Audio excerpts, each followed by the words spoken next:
Bueno, y después de este breve receso, corresponde el turno al licenciado en psicología, Sinuel Ladrón de Guevara López.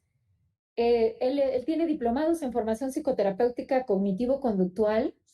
Trabaja actualmente en el Centro Humanista Integral de Sexualidad desde el 2007. Y este centro humanista es un espacio que pertenece a la Secretaría de Salud del Estado de Veracruz, y ahí él lleva a cabo atención psicológica, individual y grupal. Y bueno, Sinue nos va a platicar, y su tema es: el silencio nos hace cómplices. ¿Qué tal? Muy buenos días. Muchas gracias por su invitación. Es un evento muy especial para mí porque justo antes de yo empezar a hablar y antes de aceptar la palabra, el maestro Paco Delfín, maestro de mi maestría, pues me precede. Entonces, pues es un gran honor, ¿no? Primero encontrarnos, conocerle como un maestro y después como colegas aquí es una oportunidad tremenda. Para mí, y después de mí va Baruch, un buen amigo, bueno, yo lo considero un buen amigo, colega con el cual hemos coincidido en puntos, hemos participado en eventos juntos. Entonces, de repente compartirles que esta invitación llega en un momento, me parece eh, muy grato para mí. Bueno, de primer momento me gustaría compartir una canción, a lo mejor no es algo muy usual, más usual en los tipos de intervenciones que yo hago. Es una canción que me gustaría que escucharan un poco. El mensaje es un poco obvio, no tan literal, pero creo que va muy ad hoc con lo que estamos todos hablando el día de hoy. Creo que nos conjuntamos un grupo de personas en búsqueda de solucionar un problema que es tremendamente complejo y ahora con la pandemia se ha vuelto infinitamente más complejo. El silencio nos hace cómplices. Sentí que, o bueno, sí sentí porque fue una sensación, no fue un pensamiento. Sentí una especie de impulso a platicar y de analizar todo, eso ya es una idea, de analizar lo que ocurre respecto al fenómeno en el cual estamos hablando, que es la violencia contra las mujeres. Eh, si bien es cierto que esto no es algo novedoso, que esto no es algo que ocurre, eh, es una posibilidad que tenemos incluso y que yo les pondría aquí para romper ese silencio, es desde analizar las cosas que han ocurrido desde hace mucho tiempo atrás. El silencio, callar la historia, por cierto, también implica callar o no reconocer una serie de eventos que han ocurrido hasta nuestro presente y que nos tienen precisamente hablando de este simposio. La canción habla de la existencia de un ser supremo, pero más allá creamos o no en esa existencia del ser supremo, no. La canción nos invita a hacer algo al respecto de lo que estamos diariamente ejerciendo. Y para abatir este problema ante tremendas complejidades, como decía la colega, la psicóloga al inicio, cualquier acción, por mínima que sea, es importante y es digna y es fundamental de subrayar. No podemos minimizar ningún tipo de acciones y debemos de hacerlas. Acciones que van desde performance, acciones que van desde el baile, acciones que van desde los gritos y acciones que van en protestas más fuertes. Bien, porque la verdad es que hasta el momento las voces que se han levantado, las voces que han hablado y las voces que han exigido justicia, no se les ha dado el justo eco que se requiere. Voy a empezar, y bueno, vengo del Centro Humanista, espacio, por cierto, dedicado al análisis de cuestiones de sexualidad, y en el cual, por cierto, también apoyamos a los varones que sufren de violencia.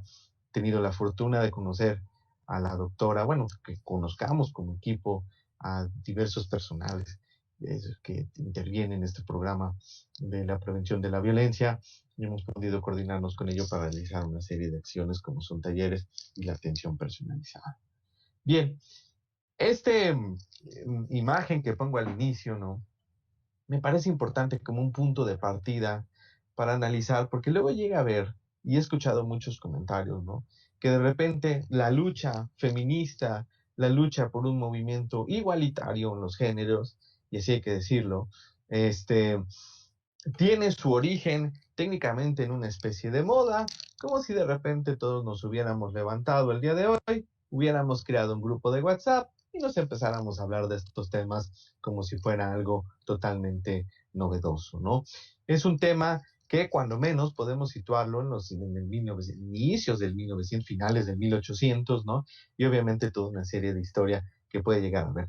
Como veían con el maestro Paco Delfín, parece que a los sexólogos nos gusta también la historia, además de la parte del beneficio y del desarrollo personal, nos gusta también analizarlos y de repente mandar referencias a los aspectos anteriores que han existido.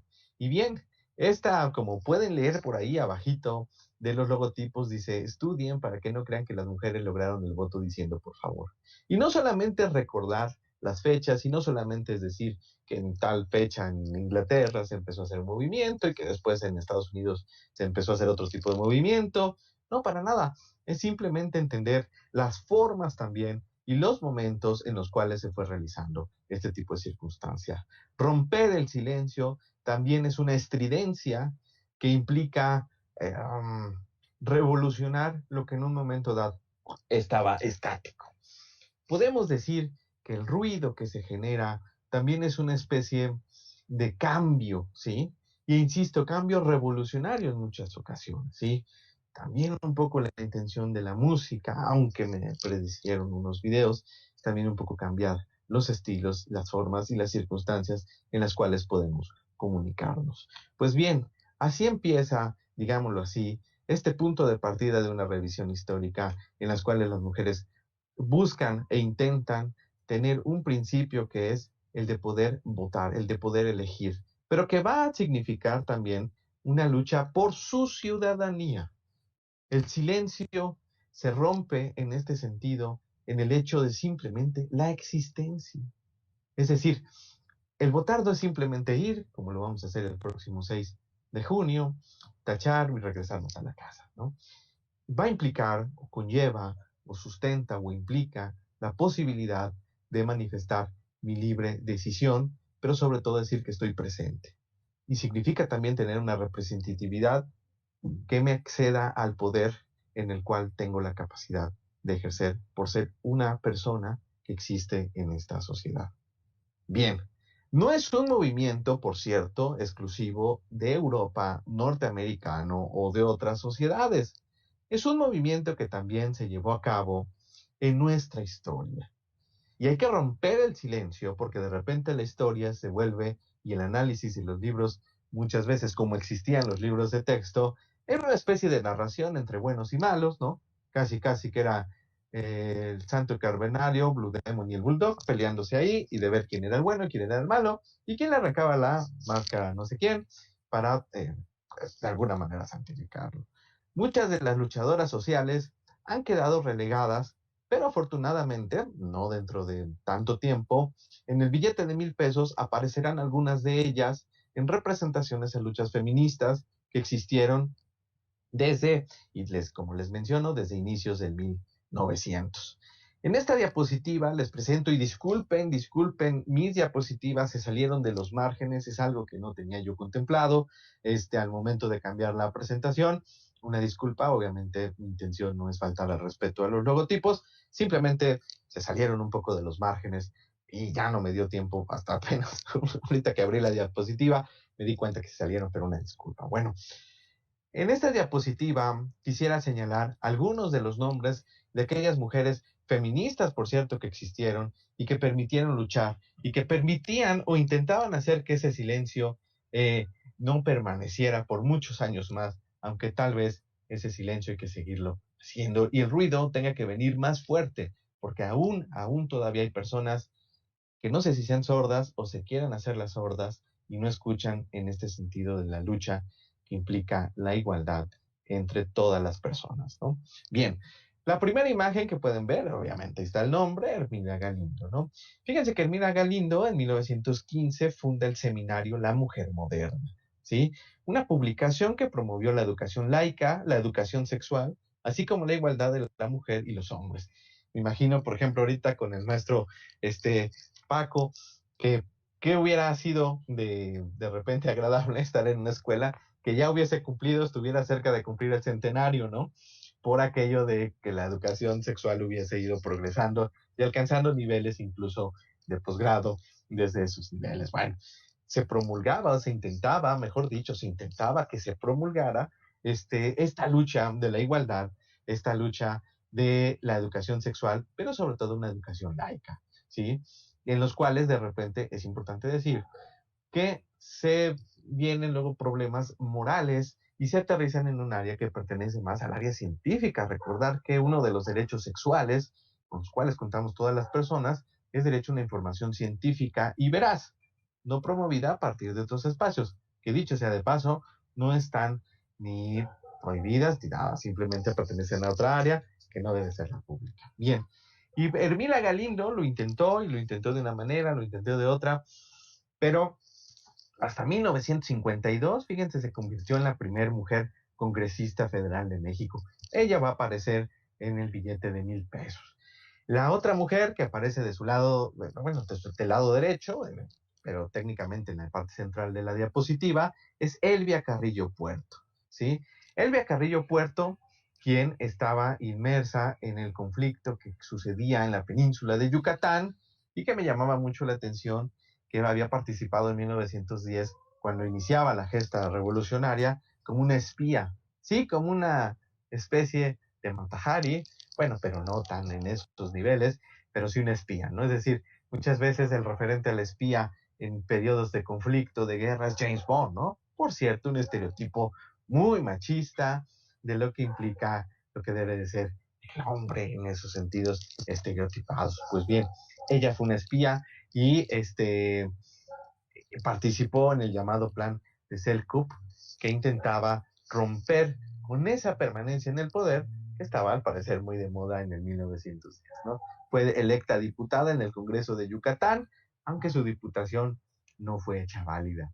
Pero al lado de ella, por cierto, al lado de Elmira Galindo aparece en el billete Carmen Cerdán la Triste, quien fue junto a los hermanos Cerdán también uno de los propulsores de la lucha revolucionaria. Ellas, junto con Adelina Sendejas, Adela Formoso de Obregón, María Lavalle Urbina, Amalia González Caballero, junto a muchas mujeres más, intentaban desde aquellos años que nuestra sociedad accediera, insisto, al reconocimiento de la ciudadanía, pero también al reconocimiento de las capacidades que tenían de poder acceder al voto. Y traigo algunos escritos, algunos fragmentos de lo que Hermila Galindo escribía. Fíjense, a finales de 1916, ella era secretaria particular de Venustiano Carranza y envió al Congreso Constituyente un escrito en el que solicitó los derechos políticos para las mujeres, argumentando lo siguiente.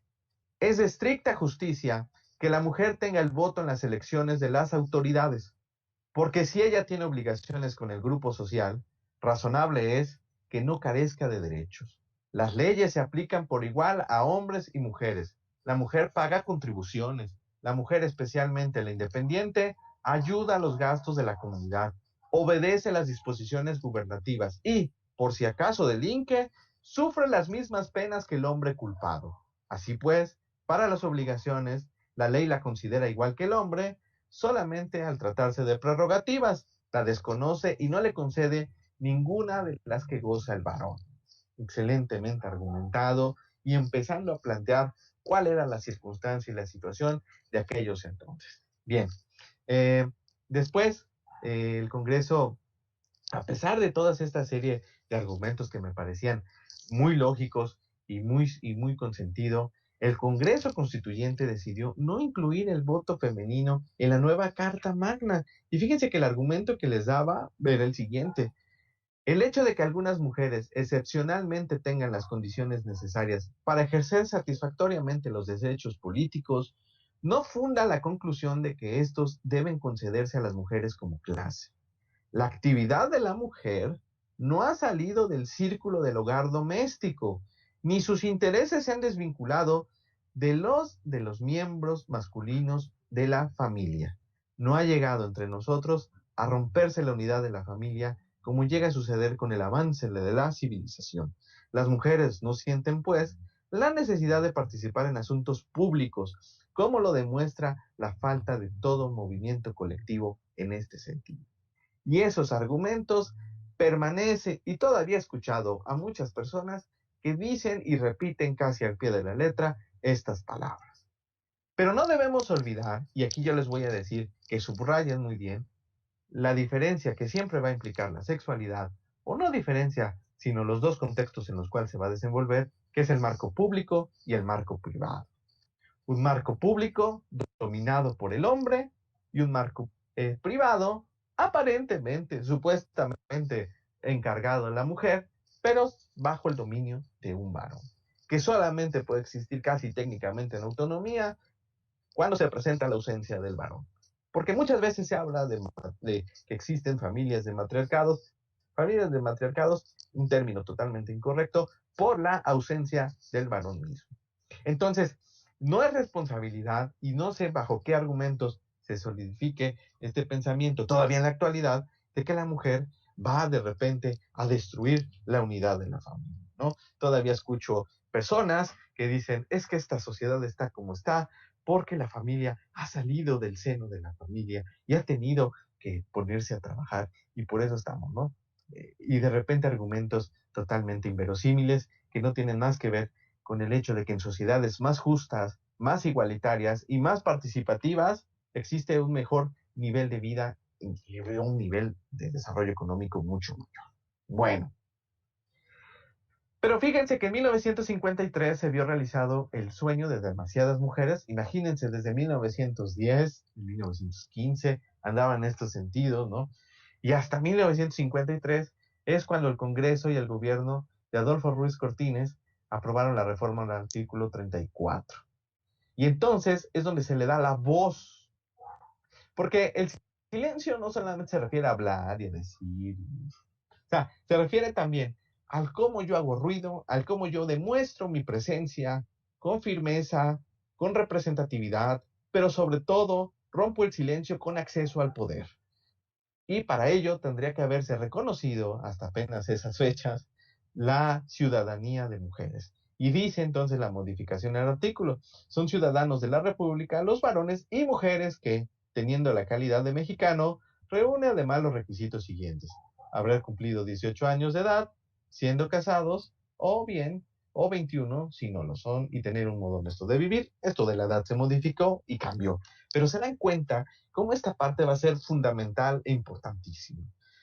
Mientras todo esto va pasando, mientras de repente creo que la revolución influye en que estos movimientos sociales se detengan, porque de repente surge un conflicto armado, un vacío del poder tremendo, nadie se quiere echar la bolita, todos se matan a todos, ¿no? Que por cierto, yo creo que si hay un lugar que espantan en la República Mexicana, debe ser el Monumento a la Revolución, porque ahí todos era una lucha de todos contra todos y agarraron los huesos y los metieron ahí junto, ¿no? Entonces, si ustedes creen en las almas y eso, pues ahí deben de estar revolcándose en su tumba, todos los seres revolucionarios que se mataron unos a otros y andaban haciendo complots unos con otros. Pero bueno, dentro de este marco, dentro de este surgimiento que llegamos a 1953, hay un ejemplo muy claro, lo había yo visto en Estados Unidos, bueno, no que yo hubiera viajado a Estados Unidos, lo vi en una imagen de Estados Unidos cómo promovían que la mujer participara, ¿no? Dentro de este marco, ante la urgencia, ¿verdad?, que representaba la Segunda Guerra Mundial, empiezan a haber mensajes como estos, ¿no? Es decir, México por la libertad, mujer mexicana, la patria te solicita, sírvela trabajando en la industria, en el campo, en el hogar, donde el deber te llame, porque yo creo que la mujer está sentada, ¿verdad? Y está sin hacer nada. Eso sí, pero te llevas tu chamaco, ¿no? Cosa que en la publicidad gringa no aparecía la mujer con su hijo. Allá aparecía una mujer enseñando el conejo, enseñando el músculo, ¿no? Para participar. Pues bien, parece ser que de repente tenemos un modo de pensar en nuestra sociedad en el sentido de que cuando se presenta una eventualidad, tipo guerra mundial, ahí sí la mujer es cuando tiene el permiso y el derecho de participar, incluso se le exige, desconociendo la participación cotidiana que día a día tiene, ¿sí? Y que, por ejemplo, pues aparte de todo, sí, o sea, vete, por ejemplo, ahí está muy cómico, ¿no? Y obviamente es un contexto muy diferente al que vivimos, pero sí vete a la industria, pero te llevas tu chilpayate, puesto que tú eres la que está obligada a cuidar al chilpayate, ¿no? Nótese que nosotros tampoco mandamos cientos y cientos de miles a la guerra. pero sin embargo el mensaje queda muy anecdótico, ¿no? Esta imagen que regularmente ocupo en mis diapositivas cuando me presento a dar algún taller sobre sexualidad, me parece también sumamente importante. La representatividad de la mujer, incluso en espacios que voy a decir, a mí me gusta el deporte, lo admiro, le dedico tiempo a estar viendo el fútbol, pero de repente en un sentido, noten cómo de tal vez no tanta relevancia como podría ser el acceso a un poder, como podría ser una diputación, un ayuntamiento o una presidencia, este, tiene también sus prohibiciones, incluso en países del primer mundo, incluso en 1967. ¿Eh? Es decir, en 1967 a esta corredora, Catherine Switzer, se le prohibió correr la maratón de Boston por ser mujer. Por cierto, yo llamaría a un varón solidario, como puede ser su esposo, le ayudó en el sentido de que le iba protegiendo, como se ve en la imagen. Pero obviamente el deseo de ella de participar, ¿no? Y siempre me ha llamado la atención la cara del juez intentando detenerla como si hubiera robado algo, como si hubiera sido una asesina serial, como si hubiera sido de verdad una delincuente espantosa y tremenda, ¿no? Y no es hasta 5 años después, hasta 1972, tuvieron que pasar 5 años para que las mujeres pudieran participar, ¿no? Se me hace increíble que en una carrera, es decir, en una carrera de maratón, aún así existen limitantes. Y aún así una mujer tuvo de repente que engañar a los jueces, puso nada más K. Switzer para de repente tener esa presencia, que incluso la pongo aquí porque las que más han tenido éxitos olímpicos, por ejemplo, en el deporte mundial, por ejemplo, en las Olimpiadas, pues han sido las mujeres, ¿no? Recordamos a Ana Gabriela, a Soraya Jiménez, a las muchas clavadistas que nos han ayudado y bueno, que han tenido ahí ese sentido, ¿no? Bien, avancemos unos años más adelante. Y me parece que otro punto importante que permanece de repente en el silencio, y hay que tener cuidado porque fíjense pónganse ustedes a pensar en un grupo de personas, por ejemplo en un salón de clases, y el que permanece en silencio es el que se olvida. El que permanece en silencio es al que no se le atiende. Y hay un evento y una circunstancia que tiene que ver con la violencia contra las mujeres que sucedió en nuestro país, las muertes de Juárez. Surgidos más o menos, y hasta no es mi intención hacer una revisión exhaustiva histórica, y disculpen si de repente algún dato me falla, algún dato cometo un error, pero a partir de 1993 y unos años posteriores, se empieza a ver un fenómeno que es del asesinato de cuando menos 700 víctimas. Yo lo llamo un feminicidio masivo, pero parece ser que en muchas partes de la sociedad prefieren llamarlo las muertas, ¿no? Como si solitas se hubieran decidido quitar la vida. Y no, hay que reconocer la categoría de feminicidio, pero un feminicidio que cae en una parte tremendamente enorme. El silencio, porque hasta al parecer no hay respuestas oficiales sobre qué es lo que ha ocurrido al respecto, ¿no? No se sabe qué fue lo que pasó, pero estos eventos no es para estarnos, es decir, el recordar no implica necesariamente lamentar, ni implica quedarnos traumados en un evento del pasado. El recordar, el citar en la historia, sirve también para recordar, ver, analizar, tomar decisiones para que esos eventos no vuelvan a ocurrir. Y me parece que ese evento que ocurrió, en muchos casos estaba pasando al olvido, a un olvido ahora que debemos de evitarlo desde la parte intelectual. Los que nos dedicamos a esto tendremos que estar revisando los reportes, las reflexiones que existen. Por cierto, El País, un periódico de, digámoslo así, de procedencia extranjera, de procedencia española, está haciendo una revisión al respecto de este evento, ¿no? Pero bueno, por cierto, también he visto muchas manifestaciones artísticas en las cuales eh, el, se trata de este tema, ¿no? Por ejemplo, en el teatro he visto alguna que otra obra al respecto de esta circunstancia. Y esto pasa y sigue pasando. Voy a hacer aquí un brinquito un poquito más para la actualidad.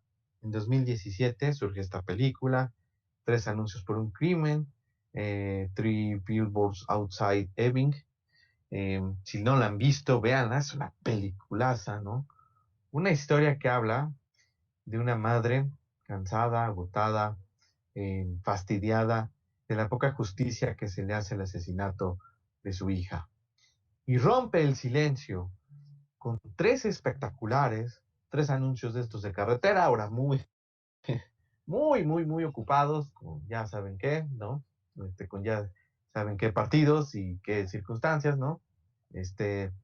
Bueno, poniendo ahí que vayamos a votar y no sé qué. Bueno, a ella lo que se le ocurre es romper ese silencio en el sentido de poner una especie de inconformidad en el sentido de la búsqueda de justicia para su hija. Desconozco, nunca supe si la película es verídica o no, por más que estuve revisando, pero hay una historia que sí pasó. Es una historia lamentable, como muchas historias que pasan en nuestro país a partir de los feminicidios. Y en este caso me refiero a la historia de Marisela Escobedo, quien en el año 2010 se manifiesta y empieza a romper el silencio y habla y exige justicia para la muerte de su hija de 16 años, Rubí Marisol.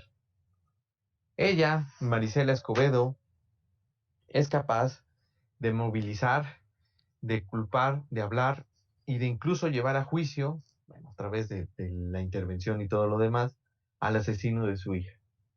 El asesino de su hija, confeso, por cierto, que la quemó y la asesinó, a pesar de ser confeso, sale en libertad.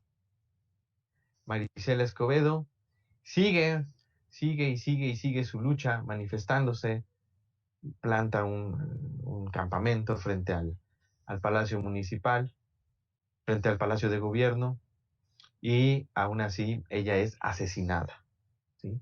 Su demás familia aún es perseguida, su pareja le incendian un lugar donde vendían maderas, es decir, es una historia terrible. La exigencia y veces, y tal vez los gritos de estridencia que buscan romper el silencio, son a veces castigados fuertemente.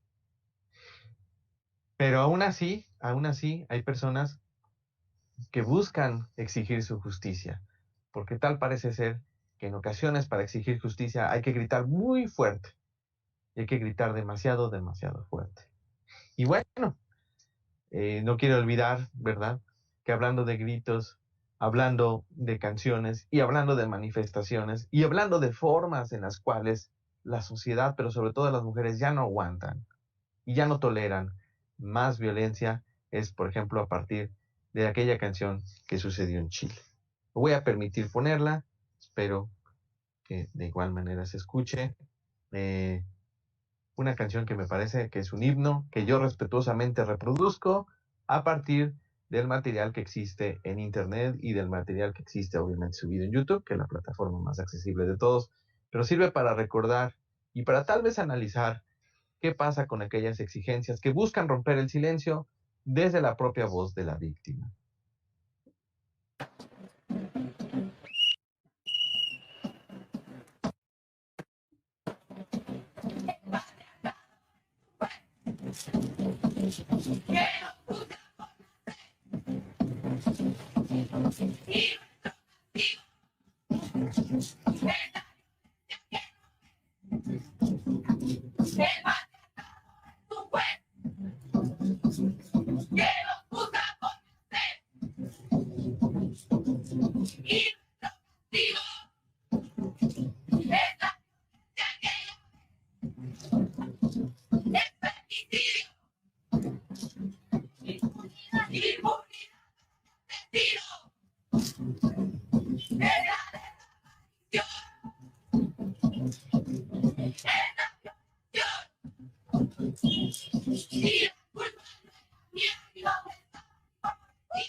Bien, pues en el año 2019, en Chile, empieza a surgir este movimiento con esta canción que después se empezó a reproducir y que no solamente rompe el silencio a partir del propio canto, sino es una manifestación a partir de los movimientos de toda la serie de mensajes que están presentes. El silencio así empieza a romperse, empieza a develarse, empieza a manifestar el hartazgo en la cual la sociedad se encuentra, pero sobre todo las mujeres se encuentran. Para esas fechas, alrededor de marzo, febrero, empieza a haber un movimiento colectivo en las escuelas, en los cuales empieza a haber una manifestación del hartazgo también de alumnas, en el cual se muestran que ya no soportan tanto acoso por parte de docentes, por parte de personal administrativo y sí, también de compañeros. Estas imágenes me gustan porque es un primer momento en el cual me empiezo a acercar en la parte de cómo a partir de nuestras masculinidades también podemos romper ese silencio. Si bien es cierto que nosotros no vamos a estar tal vez cantando aquella canción, pero sí tal vez ayudando a sostener un cartel que hizo una compañera. Tal vez vamos a estar ayudando a pegar aquel cartel, vamos a estar ayudando en algunos casos a permitir que estos mensajes existan y que nadie más venga y los rompa o los quite, ¿sí? En el silencio mismo también podemos dar eco a voces. Por supuesto que nuestras acciones son las que generan, en muchos casos, las problemáticas mismas de las cuales está mostrándose la queja. Pero también podemos dar eco, también podemos acercar la bocina, por así decirlo, para que aquella voz se escuche y retumbe más fuerte, así como dice el himno nacional, que retumbe en sus suelos la tierra, pues que también así retumbe el mensaje en el cual se está manifestando y señalando la serie de injusticias que existen en este sentido. Después, poco por ahí del 8 de marzo del 2019, con la pandemia pisándonos los pies, en la ciudad de Jalapa, Veracruz, ciudad de la cual les escribo, y no solo en ciudad de Jalapa, Veracruz, sino en muchas más ciudades del país, se realizó, y del mundo, se realizaron las marchas, una marcha que intentaba hablar y que intentaba romper ese silencio que existía. El color negro, contrastado con un color morado y con un color verde, resaltaba aquella lucha. Y recuerdo cómo personas queridas, como mi esposa, mi madre, mis tías, mis primas, participaron en aquella lucha, ¿no? En aquella serie de mensajes, donde el clima, por cierto, un clima sumamente jalapeño, con chipi chipi, con llovizna, no generó ninguna alteración en la participación de las cientos de mujeres que estaban ahí reunidas. Era un mensaje que se venía gestando y que venía en serio y pleno crecimiento, pero que de repente parece ser que la pandemia se presenta, ¿no? Es decir, cerca y muy cerca de esto, el 30 de marzo, se vienen dando antes del 30 de marzo una serie de acciones y de comentarios en los cuales se va manifestando cómo el virus crece, ¿no? Es como si de repente pareciera que ahora el tema de opinión popular pareciera que dejase a un lado lo de la violencia contra la mujer y nos empezamos a preocupar en el virus, ¿no? Eh, Hay veces que debo decirlo, la imagen es muy reveladora, puros varones al frente, ¿no? Cuando vemos que en nuestros centros de salud existen una gran cantidad de mujeres, que incluso con cargos, ¿no? Pero volvemos a hablar de la capacidad del acceso al poder a la mujer, ¿no? Y una serie de circunstancias, por cierto, dicho sea de paso, que nos pudimos haber ahorrado si se hubiera promovido el uso de la careta, el uso de la mascarilla o el uso del cubrebocas. Pero bueno, eso es tema de otro sentido y que ahorita no vamos a discutir sobre ello. Bueno, ¿por qué pongo de repente, es decir, y se viene el virus, ¿no? Y debemos de recordar ese momento, ¿no? en el sentido de que nos mandan a nuestros hogares, que nos mandan a nuestras casas. Bueno, no todos los trabajadores nos fuimos por mucho tiempo, ¿verdad?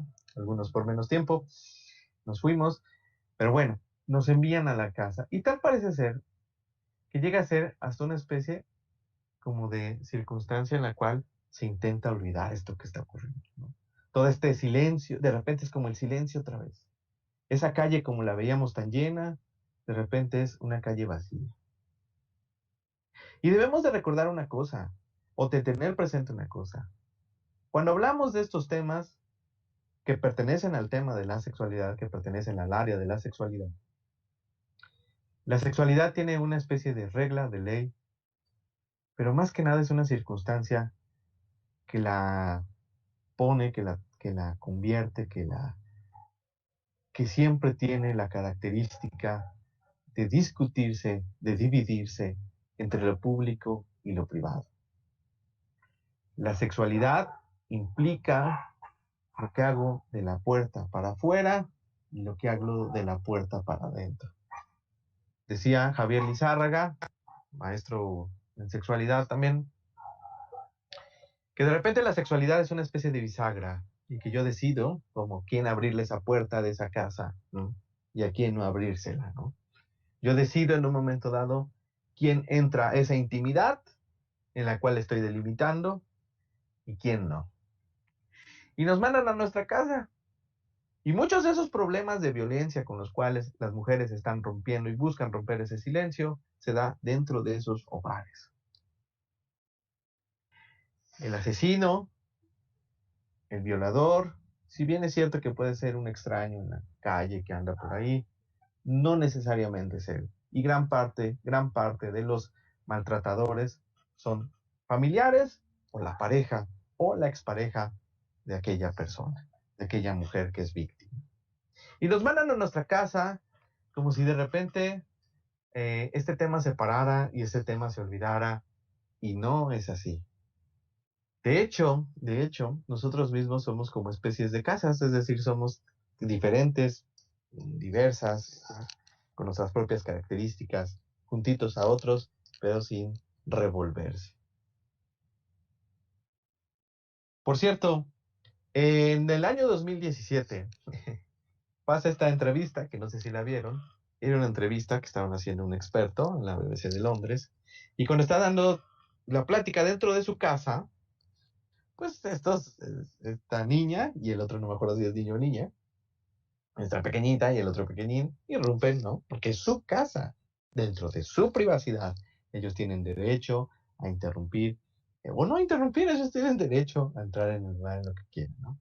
Esta escena tan cómica, como fue en un momento, ¿no? Por cómo de repente la mamá intenta ahí hacer que los niños se salgan, se vuelve una escena cotidiana en nuestras vidas. Porque ahora debemos de trabajar y debemos de estar atendiendo nuestras responsabilidades desde nuestro hogar, ¿no? Eh, Precisamente esto se vuelve una lucha entre lo público y lo privado, pero ahora a través de Webex, pero ahora a través de Zoom, pero ahora a través de meetings. ¿Qué tanto la cámara puede llegar a discutir o puede llegar a limitar lo que es público de lo privado y lo que se escapa a partir de esos micrófonos abiertos y lo que se escapa a partir de lo que alcanza a ver la cámara por ahí? Se vuelve algo complicado. Entonces, aquellas manifestaciones que se veían en la calle, de las cuales al parecer no había, es decir, al parecer las evidencias en muchos casos quedaban resumidas a los que estamos en consultorios, a los médicos que atienden, empiezan a ser evidentes. Aquellas manifestaciones que hacían las señoritas, que reclamaban y hablaban, ¿sí? Rompían el silencio, ¿sí? De eso que estaba ocurriendo en los salones de clases, se empieza a hacer común, empieza a surgir y empezamos a tener evidencia de lo que ocurre, por ejemplo, con comentarios machistas, con comentarios misóginos dentro de los salones de clases. El espacio público, por así decirlo, tiene que tener con una vida, con una libertad, con unos usos, con unas convivencias, ¿sí? Esta imagen me pareció maravillosa. Siempre andamos regulando, viendo, entendiendo una serie de estos eventos con nosotros. Bueno, a partir de esto surgen una serie de eventos en los cuales nos tenemos que ahora fundir, estar, promover, interactuar en nuestra sociedad a partir de la interacción con nuestros celulares, con nuestras capacidades de nuestras conferencias, con nuestras, es decir, la comunicación se vuelve cotidiana y solamente se basa a partir de ello. Con lo que implica que, por cierto, una de las principales problemáticas de la mujer es que se le aísla cuando sufre de violencia y esto me parece que viene a ser algo que viene contribuyendo. Se Ya empiezan estamos casi, perdón, psicólogo, la interrupción, Sí, ya estamos claro, casi comiéndonos un poquito de tiempo del sí, siguiente psicólogo. sí, Este, ya no voy a pudimos dejar concluir. espacio para preguntas, pero aunque sea Sí, para, exacto, sí, gracias. sí, voy a concluir. Bueno, y se empiezan a ver eventos como estos. Entonces, se empiezan a ver eventos como estos comentarios, se empiezan a ver eventos como, por ejemplo, de una maestra que sufre de agresiones, ¿sí? La pandemia en sí misma nos está cambiando y la pandemia en sí misma está alterando nuestras circunstancias y está alterando nuestra salud. Por lo cual me parece importante que atendamos también estos puntos, que atendamos también la salud en las cuales nos estamos inmersos. La salud y el sistema en el cual estamos viviendo no debe de verse limitada ni debe de verse construida en un sentido en el cual neguemos lo que está ocurriendo dentro de nuestros hogares. La lucha debe de seguir y el silencio no debe de permanecer. Nosotros como varones debemos de estar al tanto y debemos de alzar la voz. Entonces, agradezco esta oportunidad que me dan de expresar mis puntos de vista. Les agradezco mucho su participación y bueno, me despido y pues muchas gracias por permitirme compartir estos puntos con ustedes.